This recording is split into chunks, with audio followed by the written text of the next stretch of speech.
그죠? 에스겔 말씀 보면 더더욱이 그래요. 로마서를 중간에 멈추게 하시고 하나님께서 에스겔 말씀을 우리에게 하시는 이유는 정말 적법하게 적합하게 우리에게 말씀하신다. 그 생각을 했습니다. 그들을 깨우치라. 저번 시간에 너희는 그들을 깨우치라. 우리들은 타락의 심판과 그때 당시에 이스라엘 민족과 똑같은 길을 가고 있어요. 이게 하나님을 안 믿는 사람들이라고요? 아니라고요. 하나님을 믿는 믿음의 이스라엘 민족을 얘기하는 거예요.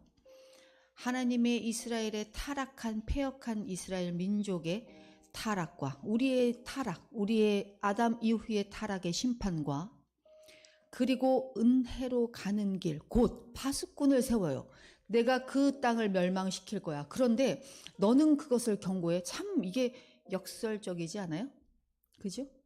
아니 하나님께서 마음 먹고 그 땅을 없애신다는데 너는 경고하라고 내가 선지자를 세운대요. 이게 뭐예요? 구원. 우리들의 구원이에요. 구원. 이게 무슨 말인지 아시겠어요? 이스라엘 민족의 타락한, 우리의 타락한 심판이 있는데 거기서 너희들을 뭘로 세운다고요? 하나님의 파수꾼으로 세운다고요. 뭐라고요? 우리 이 땅은 다 황폐고 구원 어떤 집회에서든 어떤 것이든 하나님은 사랑이세요. 예수님 믿으면 모든 게 잘 돼요. 그거 다 가짜, 이단. 끝이 다른 것. 무엇을 얘기해도 예수님이 뭐 얘기했어요? 너희들은 다 타락한 백성이다. 너희들의 죄를 알렸잖아요. 그리고 뭐라 그래요? 그러나 너희들에게 한 줄기 빛이 있다. 그게 나다. 그거 얘기하다 가신 거예요.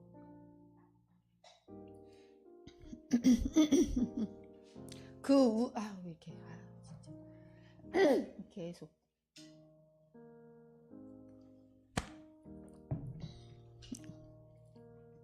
그 은혜로 가는 길 속에 우리를 그 파수꾼으로 세우셔서 보초를 세우고 경고하시는 것, 그게 은혜예요. 우리는 은혜를 전하는 자들인 거예요. 은혜가 사랑하세요. 여러분들을 사랑하십니다. 하나님의 사랑입니다. 그게 아니라 이 심판의 자리에 당신을 부르셨습니다. 그 부르신 자는 나는 경고하며 당신은 망가져 있습니다. 그 경고를 하라. 파수꾼은 생명을 구하는 자들이니 그들을 세우신 단 하나의 하나님의 목적은 혜미야, 언니를 안 보면 가뜩이나 힘든데 언니 눈을 안 보면 넌 어떻게 살려고 그러니? 파수꾼의 생명을 구하는 자들이며 그들을 세우신 하나님의 목적의 단 하나는 전하는 모든 그 상대에게 그 경고예요. 사랑이라고 사랑 하는 게 아니라 그 경고를 듣는 모든 이들에게 회개하여 돌이키는 것. 베드로가 성령의 충만하여 오순절 다락방 안에서 성령이 충만한 후에 그들에게 전도했을 때 뭐래요? 예수 그리스도는 사랑이신다 그랬어요? 너희들이 죽인 자가 여호와 하나님이다. 너희들은 죽음밖에 없다. 그랬더니 그들이 뭐예요? 마음에 어찌할꼬. 우리들은 각자가 그 자리 앞에 서 있는 거예요. 어머니로, 자식으로, 아버지로, 친구로, 어떤 사람은 아내로.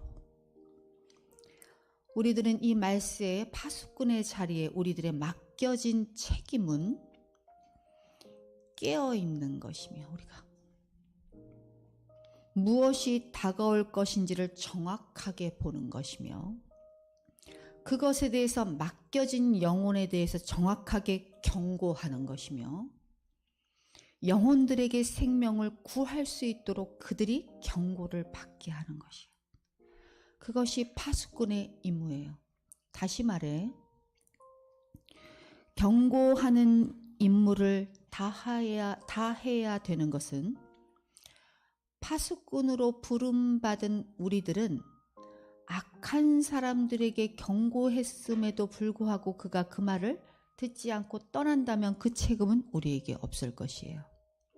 그러나 우리가 그 파수꾼으로서의 임무에 있어서 심판의 경고를 게을리하면 내가 그 사람과의 관계에 대해서 생각을 하거나 내가 이것을 전했을 때 그 사람과의 어떤 결별 또는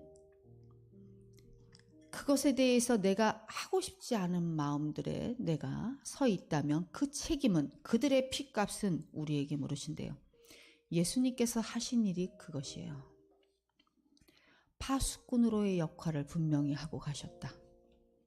다시 말하면 예수님이 우리에게 오신 건 예수님의 선한 행동을 본받아 우리가 살라고. 누가 그렇게 예수님이 오셨대요? 예수님은 예수님의 선한 행동을 본받아 이 땅에 오신 것이 아니라 하나님께서 맡겨준 파수꾼의 책임자로서 그 경고를 하고 하나님께서 그 피에 제사를 받으시고 그 제사를 받은 후에 부활의 영광을 누리게 하시려고 예수님은 하나님과의 관계 안에서 오신 거예요. 우리는 그것들 앞에 서 있는 거예요. 우리가 하나님과의 관계 앞에서 어떻게 서 있어야 되는가? 우리는 파수꾼의 역할을 분명히 해야 되는 것이에요. 앞으로 닥칠 진노에 대한 경고이고 하나님의 나라에 대한 좋은 소식, 그게 전도의 끝과 시작이에요. 의인들이 죄에 빠지지 않게 하기 위해서 의인들에게, 책임을 진 의인들에게 경고하는 것. 책망하고 경고하는 것은 모든 사람들의 감정을 상할 수 있어요. 그러나 단잠을 자고 있는 자들에게 사이렌 소리, 삐 하고 나는 소리는 그들에게 경악할 일이지만 그게 기분 좋은 일은 아니잖아요. 그러나 그 사람들에게 분명 불쾌한 일이지만 그 일을 해야 된다.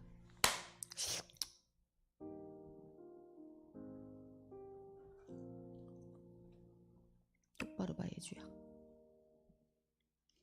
그러나 우리 모두에게 중요한 것은 악인에게 대항하는 것과 또한 의인에 속해 있으나 넘어질 위험이 많은 사람들에게 경고하는 거예요. 영적으로 중요한 임무를 맡은 파수꾼에게 분별되어져야 되는 단 한 가지의 관점은 경고를 들어야 되는 사람들의 감정이 아니라 그 사람에게 그 위험이 있는지를 근거로 해야 되는 것이에요. 하나님께서는 파수꾼으로서의 책임의 중대성을 우리에게 말씀하고 계시는데 이 에스겔서 3장 21절까지, 지금까지 우리가 나갔던 게 에스겔서 3장 21절까지 그것에 대한, 이거 뒤적거리지 않으셔도 돼요. 뒤적거리지 않으셔도 돼요. 몰라 그래도 그냥 보세요.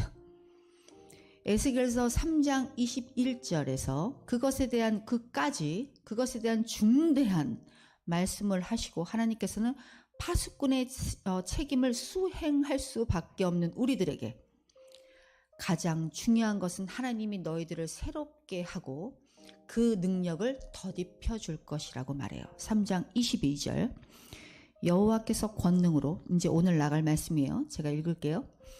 여호와께서 권능으로 거기서 내게 임하시고 또 내게 이르시되 일어나. 이게 7일이 지난 후죠. 7일이 지난. 하나님은 7이라는 숫자가 굉장히 의미가 있어요.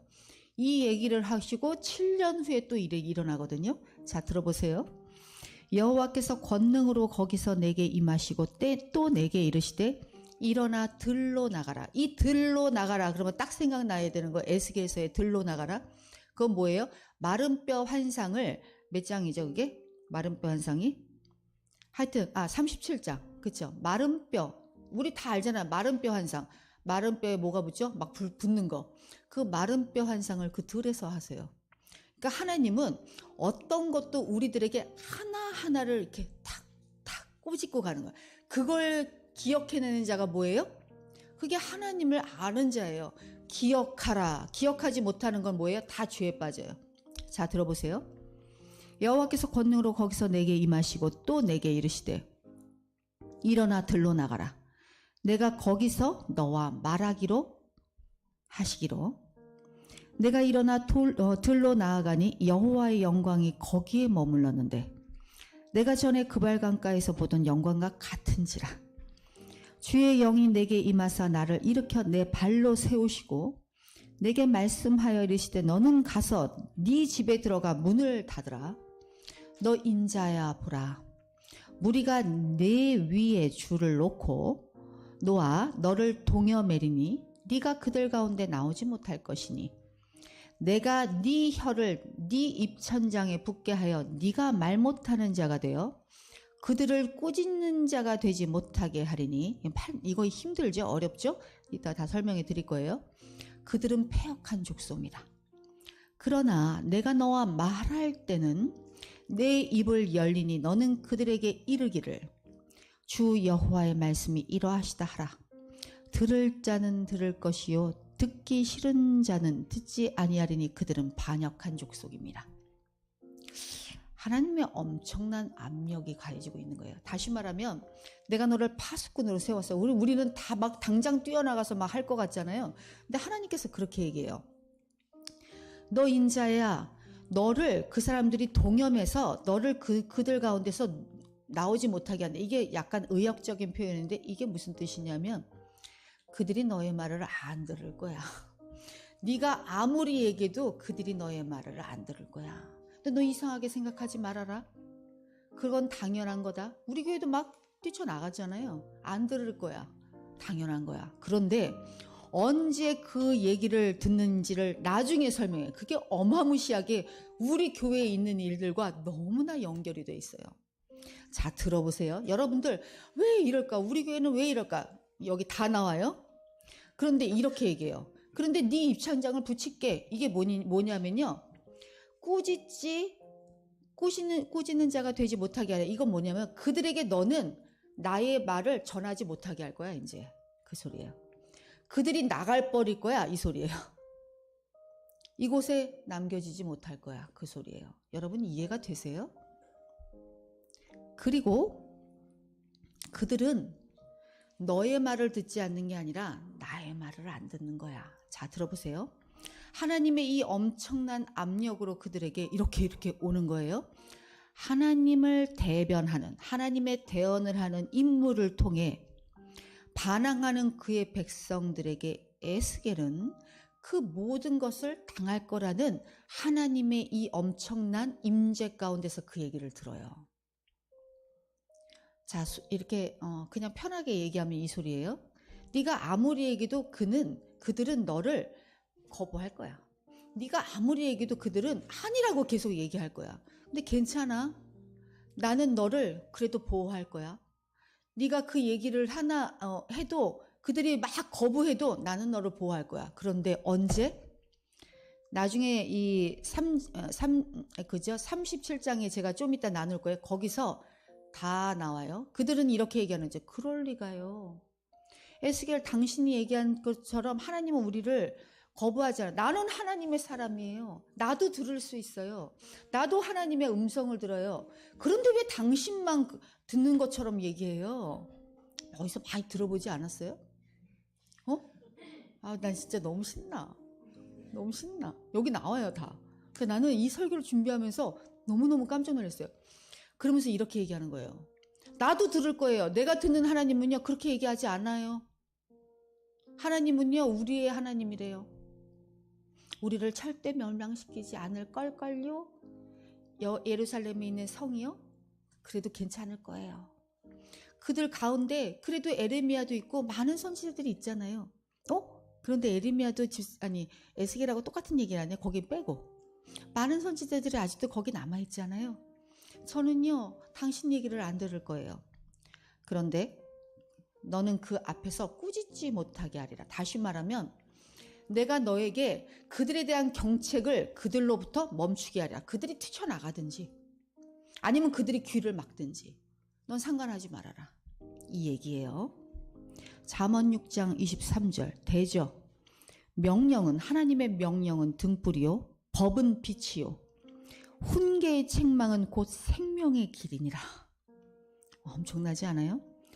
시편 141편 5절 의인이 나를 칠지라도 은혜로 여기며 책망할지라도, 의인이 하나님의 고결한 자가 나를 칠지라도, 그리고 은혜로 그것을 치는 것을 책망으로 받으면 머리에 기름 깎어 여기서 내 머리가 이를 거절치 아니할지라도 저희의 재난 중이라도 내가 항상 기도한다, 이 소린 거예요. 잠언 15장 31절 32절 생명의 경계를 듣는 귀는 지혜로운 자 가운데 있느니라. 훈계받기를 싫어하는 자는 자기의 영혼을 경히 여깁니다. 견책을 달게 받는 자는 지식을 얻을 것이니라. 일주일 동안 이 에스겔은 진짜 첩첩하다. 이 환상이 무엇인고 너무 힘들다. 일어나서 나가야 돼. 중요해. 졸면 안 돼. 일주일 동안 못하겠다. 힘들다. 그런 마음, 난감한 마음. 왜 안 뛰쳐나갔겠어요, 에스겔이. 여러분, 하나님의 재앙이, 그게 예수님이 말한 것과 똑같아요. 너희들 앞에 재앙이 있느니라. 심판하여 돌이켜라. 이게 예수님의 얘기예요. 그 닫힌 마음을 열어라. 그런데 일주일 동안 못하겠다는 마음을 듣지 않기라도 작정하신 듯 하나님은 일주일 후에 그를 들로, 다시 말하면 마른 뼈가 소생하는 그 장소로 데려가서 이 엄청난 말씀을 하세요. 아마 여러 생각 가운데 에스겔은 무기력해 있었을 거예요. 그에게 또다시 환상으로 보여주시는 거예요. 그 전에 보여주셨던 똑같은 환상. 이 환상을 한 번 더 보여주시는 방법은, 하나님은 그게 맞다. 내 착각인가? 내가 잘못 봤나? 내가 잘못 아는 건가? 아니다. 그것은 참이니라. 그리고 에스겔서 3장 23절 그가 이렇게 얘기해요. 에스겔이 내가 엎드리니, 내가 곧 엎드리니. 다시 말하면 하나님의 영광에 납작 엎드리는 거예요. 그리고 그분의 능력으로 그 책임 앞에 임무를 감당하겠다고 말하는 거예요. 그 다음에 이어진 하나님의 말씀이 너무너무 어마무시해요. 하나님께서 그를 파수꾼으로 세우셨는데 이어지는 놀라운 말씀이 있어요. 에스겔서 3장 24절부터 27절까지 너 인자야 보라. 무리가 네 위에 줄을 놓아 너를 동여매리니 네가 그들 가운데 나오지 못할 것이니라. 내가 내 혀를 내 입천장에 붙게 하여 내가 말 못하는 자가 되어 그들에게 말 못할 것이며 그들을 꾸짖지 않게 하시리니 그들은 패역한 족속임이라. 그러나 내가 너와 말할 때에 네 입을 열리니 너는 그들에게 이르기를 주 여호와의 말씀이 이러하시다 하라.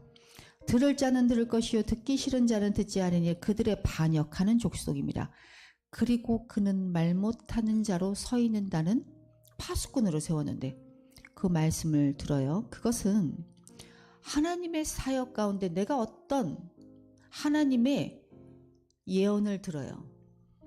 그런데 그것과 달라지는 것, 하나님은 그렇게 말씀하시는데 상황은 그렇게 안 보여. 그건 다시 말하면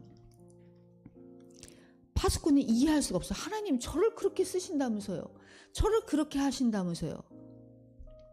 이 제한들을, 제안이 아니라 이 제한들을 두시는 하나님의 목적이 있어요. 그 이유가. 그것은 하나님이 하나님 되시게 함의 확증을 위하기고 우리가 그 도구, 말하자면 사역자, 다시 말하면 평신도 사역자들이 그들 스스로 교만에 빠지지 않게 하는 도구.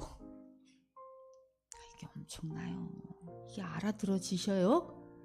밥 신나게 드시고선 음식을 절대 안 해. 사순절인데도 불구하고.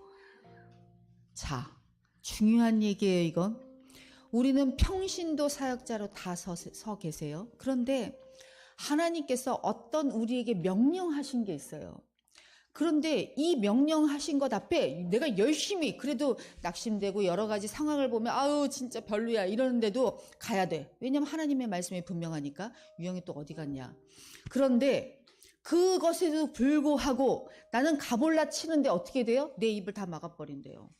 너희가 걔들한테 이렇게 목매임을 당한대. 이게 뭐야? 이사 갔는데 이상해. 이사 갔는데 이게 도대체 뭐야? 그 제한을 두시는 이유는 하나님이 너는 도구일 뿐이라는 거예요. 너희들이 만약 교만하면 내가 너희들을 천국에서 봤을 때 너 누구냐 이렇게 만든다는 거예요. 진짜라면. 가짜들은 너무 부응해. 그런데 진짜라면 너희들에게 제한을 두시는 이유는 하나님이 하나님 되심을 확증하기 위함이요. 우리에게는 우리들에 대한 부정의 자세를 굳게 하기 위함이에요. 너무 중요한 얘기. 우리가 이룬 것이 아니구나.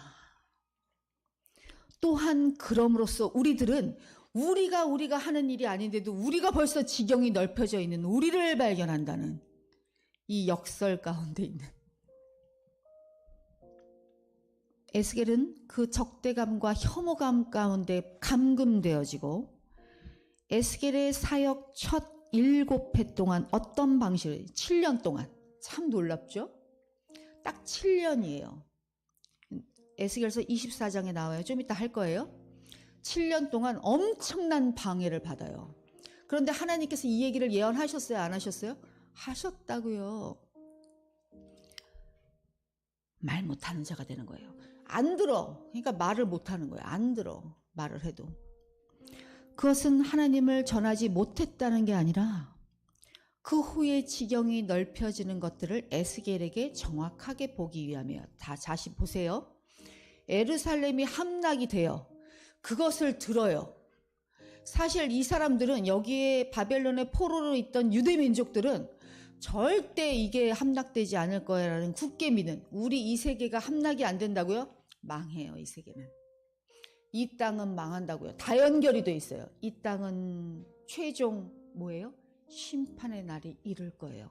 안 그럴 거야. 언제 그럴 거야. 우린 잘 살고 있잖아. 그런데 그 심판은 곧 온다고요? 예루살렘의 함락 이후 7년 후에요. 여러분. 하나님의 완전수 후에 예수 그리스도가 오실 거예요. 남은 자들을 향한 에스겔에게 이 소식이 듣는 거예요. 에스겔서 24장. 이 24장은요. 첫 해에 뭐부터 시작돼요? 에스겔이 30대였잖아요. 30살 전에, 그러니까 연하였을 거 아니에요. 아내가. 그러니까 추측이에요. 그 아내가 죽어요. 그래서 에스겔서 34장, 아니 24장. 24장에 뭐라고 써 있냐면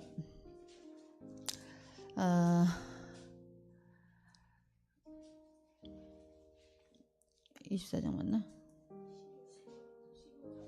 15절에 있죠? 여호와의 말씀이 어떻게 알았어요? 여호와의 말씀이 또 내게 임하여 이르실 때 인자야, 내가 네 눈에 기뻐하는 것을 한 번 쳐서 빼앗으리니. 그게 뭐예요? 아내가 꼴까닥해요. 비명행사. 내가 이거를 이렇게 읽을 때마다 와, 우리 하나님의 사람들은 엄청나게 단단하게 마음을 먹어야 된다. 아, 이렇게 처음 오신 분들은 어머야 이런 거였어? 나 안 있을래 여기. 그런데 이렇게 얘기해요. 네 아내 죽을 거야. 그런데 너 울지 마. 자기가 감당할 수 없는 어떤 슬픔에 있을 때 유대인들은 신발을 벗고 수건을 풀러 헤쳐요. 그러니까 너무너무 힘들다는 표현이에요. 밥을 곡기를 끊어요. 그런데 너 그렇게 하지 마. 왜냐하면 그 모든 것 앞에 허락된 것은 나야. 내가 그렇게 한 것이야. 예루살렘을 잃을 거예요. 그 후에 소식을 들어요. 그런데 그 전에 에스겔의 부인을 데려가요. 그리고 그 부인을 데려갔는데 에스겔이 어떻게 하냐면 너무너무 슬플 거예요. 이 관계가 너무 좋았거든요. 그런데 에스겔이 아무렇지도 않게 신발을 신고 수건을 동여매고 그리고 사람들 앞에 밥도 열심히 먹고 그 모습으로 있는 거예요. 에스겔은. 사람들이 그래요. 거기서 당신 도대체 뭡니까? 그런데 그 후에 예루살렘의 함락의 성의 함락의 소리를 들어요. 그리고 그때 에스겔은 힘써 외쳐요. 뭐라고 외쳐요? 이것은 하나님이 그렇게 하시기로 하신 것입니다. 여러분 슬퍼하지 마십시오. 울지 마십시오. 울 때가 아닙니다. 돌이켜 회개하라. 에스겔서 24장 25절에서 27절 인자야 내가 그 힘과 그 즐거워하는 영광과 그 눈이 기뻐하는 것과 그 마음이 간절하게 생각하는 자녀를 데려가는 날 그게 뭐예요? 예루살렘이 바벨론에게 함락되는 날 그 성소를 얘기하는 거예요. 성소 그거를 곧 그날에 도피한 자가 네게 나와서 너의 귀에 그 일을 들려줄 것이니라.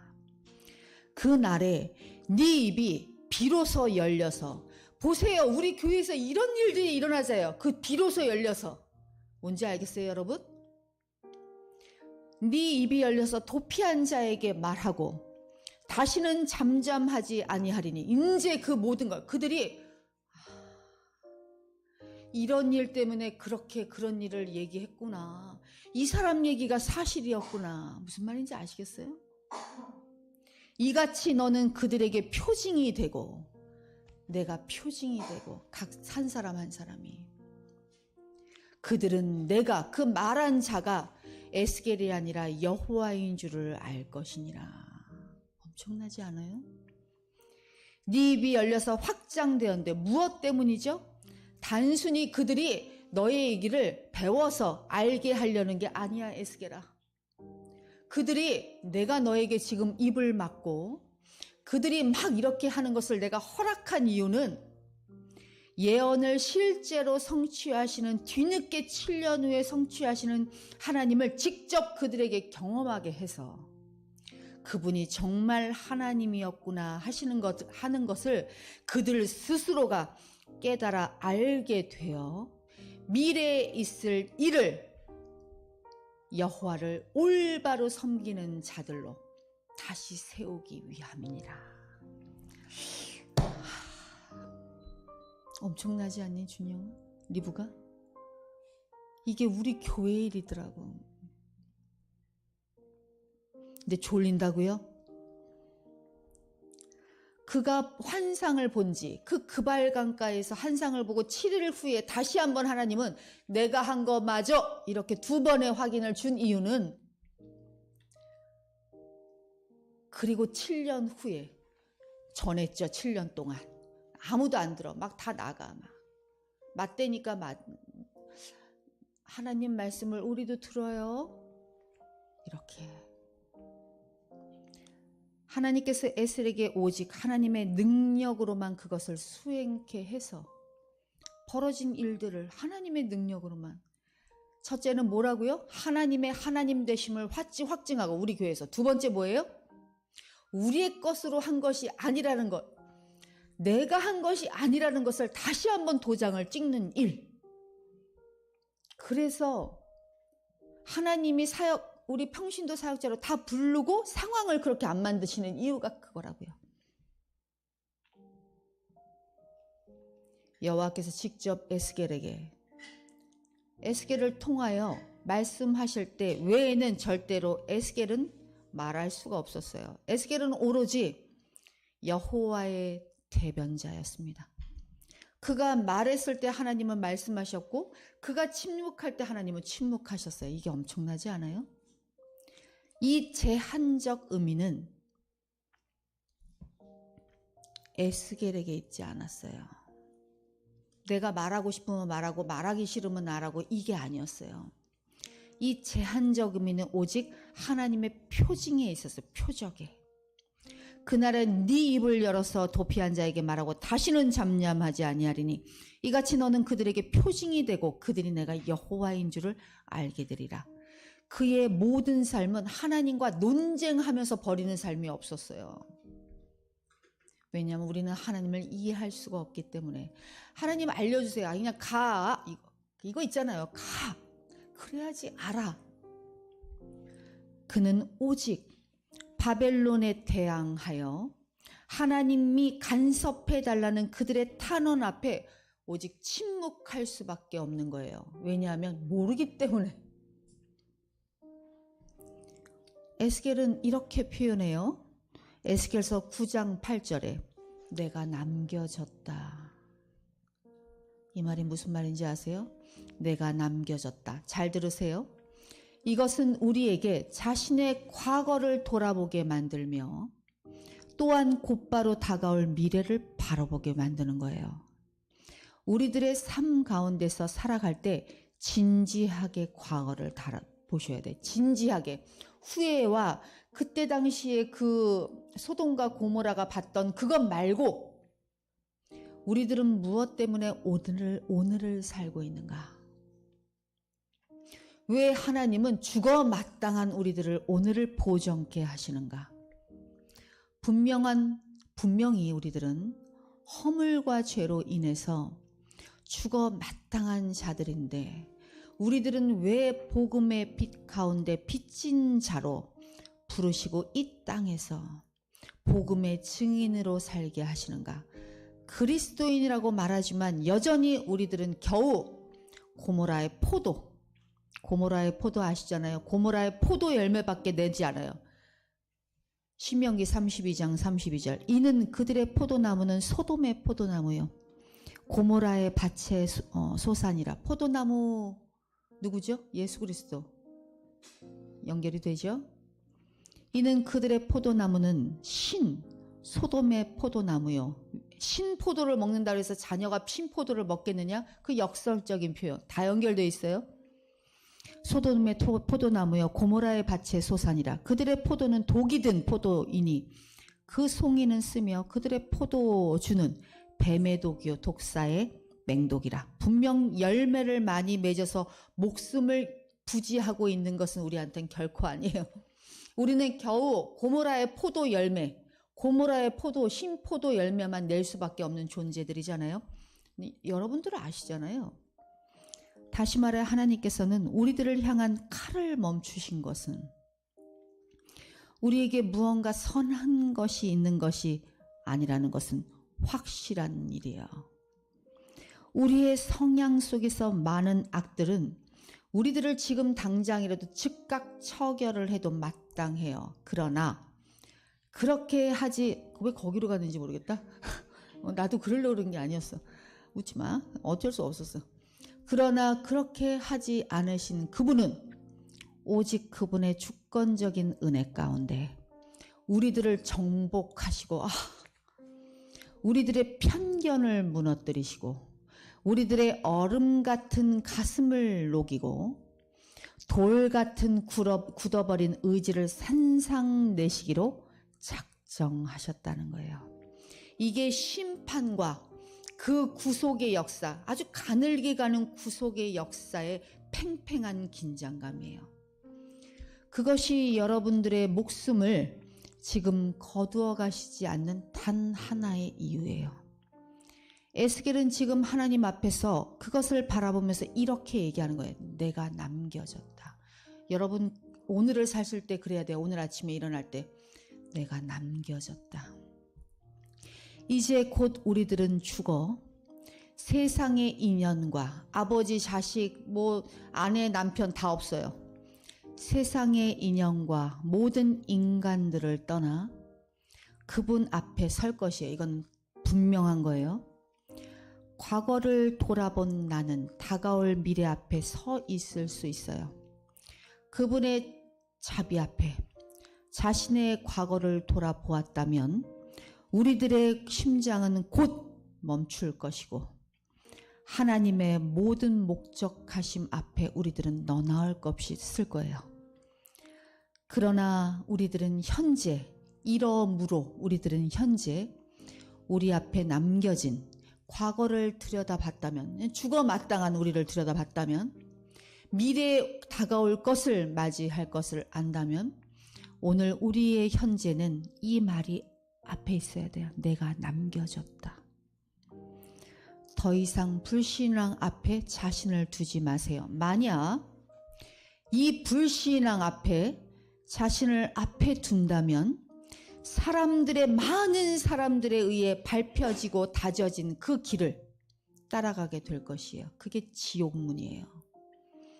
그러나 여러분들이 이 에스겔의 고백 앞에, 하나님의 엄중한 심판 앞에 우리가 다시 돌이켜 하나님 앞에 절대로 그 많은 사람들이 다져진 그 큰 길로 갈 수 없다는 그 고백이 저와 여러분들에게 있다면, 곧 피로 다시 쓰신 그 좁디 좁은 길로 우리들의 발걸음을 옮기게 되실 거예요. 예수 그리스도의 이름으로 기도합니다. 아멘.